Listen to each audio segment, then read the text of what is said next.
pengawas pemilu dari tingkat kabupaten hingga di tingkat desa itu menunjukkan kesiapsiagaan untuk mengawasi tahapan pilkada, tahapan kampanye pilkada 2024 ini.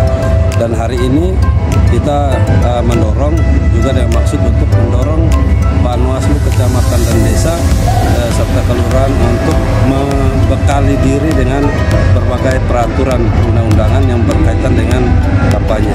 Karena kita berharap agar mereka bertindak dan berbicara di lapangan itu berdasarkan hanya satu peraturan perundang-undangan. Tidak boleh mengatakan di luar dari para peraturan perundang-undangan. Sehingga dengan apel siaga ini kita mendorong mereka untuk terus membekali diri dengan pengetahuan terkait dengan peraturan perundang-undangan. Yang kedua, kita juga mendorong mereka untuk menjaga netralitas, menjaga independensi, profesionalitas dalam mengawasi tahapan kampanye ini, karena kampanye ini sangat sensitif ya, dan aman, damai, dan jujur dan adilnya tergantung pengawas pemilu. Ketika pengawas pemilu itu tidak netral, tidak profesional, tentu kampanye dianggap tidak demokratis dan kampanye dipenuhi dengan ketidakjujuran dan ketidakadilan. Maka kita dorong mereka untuk senantiasa jaga itu netralitas. Yang ketiga, kita juga mendorong mereka dengan apel siaga ini, mendorong mereka untuk bangun tim yang solid, kerjasama yang baik antara internal pengawas pemilu dan juga antar para pihak dengan para pihak, sehingga pengawasan di bawah itu tidak dilakukan sendirian, tapi dengan melibatkan tim dari pihak-pihak lain. Dengan demikian pengawasan kita di lapangan itu bisa lebih maksimal. Dan kita juga dengan kegiatan seperti ini, apel siaga hari ini, kita mau menunjukkan keberadaan kita bahwa Bawaslu BU dan jajaran siap melakukan pengawasan terhadap kampanye dan siap untuk mewujudkan kampanye seperti yang dideklarasikan oleh kepolisian dan KPU, bahwa kita siap untuk mewujudkan kampanye damai di Kabupaten Belu ini agar masyarakat bisa memilih dengan damai dan menghasilkan pemimpin yang baik untuk Kabupaten Belu. Terkait pengawasan, apakah yang akan dilakukan hanya pengawasan di lapangan atau juga pengawasan termasuk misalnya di media dan termasuk juga media, terutama media sosial? Ya, baik, pengawasan kita ada beberapa macam metode.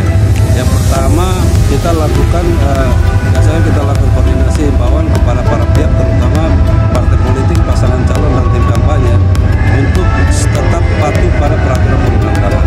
Tetap kita sampaikan bahwa teknis pelaksanaan kampanye sesuai dengan PKPU dan keputusan KPU seperti apa kita tegaskan agar mereka terus mematuhi itu.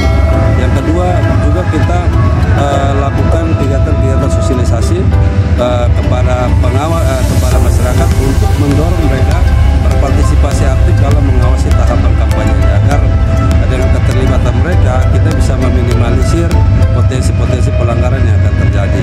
Yang berikut juga kita lakukan pengawasan secara melekat.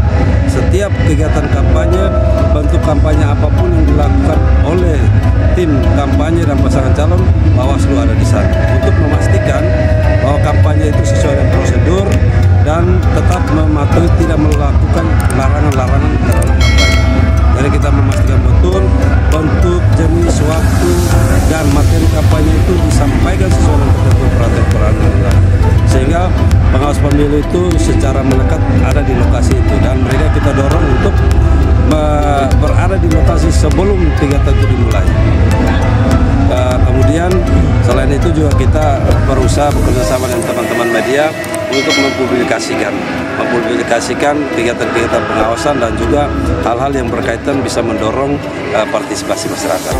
Oke, baik, satu lagi ini tadi Pak Ketua sampaikan soal netralitas. Ya. Nah, satu hari ini kan beredar di media sosial diduga ada oknum pejabat di salah satu dinas yang berupaya mengarahkan ASN ke pasangan calon tertentu. Ya. Baik, terkait tanggapan Bawaslu seperti apa? Ya, terkait informasi yang beredar ini di media sosial kita juga baca, kemudian juga kemarin sore sudah ada warga yang sudah menyampaikan dokumen untuk siap melaporkan ke Bawaslu, dan hari ini kemarin kita karena lagi ada kegiatan dan juga mereka pergi ke kantor sudah di luar jam kantor, Maka kita minta hari ini mereka secara resmi selain menjelaskan tentang kronologi dan juga bukti yang disampaikan, kita juga ingin klarifikasi singkat sebelum menerima laporan dan memberikan tanda terima. Sehingga kemarin mereka menyampaikan secara tertulis dengan dokumen, tapi belum diberikan tanda terima. Hari ini kita akan minta mereka hadir langsung agar kita bisa keluarkan tanda terima. Kemudian Bawaslu akan lakukan kajian. Nanti di dalam kajian itulah kita akan menentukan tindakan kita. Apakah itu kalau memenuhi syarat akan ada tindakan lebih lanjut, kalau tidak memenuhi syarat kita akan sampaikan ke pelapor untuk bisa lengkapi, dan juga kalau tidak lengkap mungkin bisa dihentikan. Berarti dalam hal ini Bawaslu sudah memproses? Ya, saat ini Bawaslu menerima laporan dari pelapor yang secara tertulis menyampaikan kepada Bawaslu kemarin.